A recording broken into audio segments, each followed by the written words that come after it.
Bueno, Alex, hoy de nuevo recuperamos otro pasito más de la normalidad, ¿no? Este torneo que además, bueno, pues este año viene con buenas noticias debido a la oficialidad que va a tener ya el rugby inclusivo aquí en Euskadi.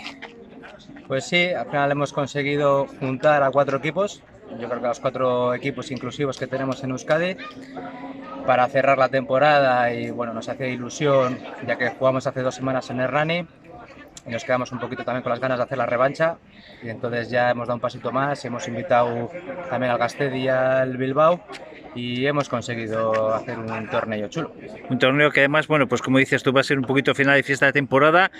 Yo no sé si este es el preludio para que haya una competición ya oficial también, ¿no? Un campeonato, lo estamos viendo hoy, por ejemplo, en balonmano playa, que eran torneos y hoy se está disputando la primera liga, podríamos decir. ¿Esto puede ser la semilla de la futura liga vasca?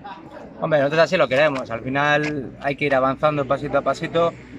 Y bueno, está claro que lo que ahora sigue siendo una competición muy demasiado amateur, pues hay que ir profesionalizándola, digamos, entre comillas, un poco, ir poniendo unas pautas, un criterio, ir avanzando. Y al final, pues todo este tipo de eventos hacen que nos acerquemos más pues, hacia ese camino, ¿no?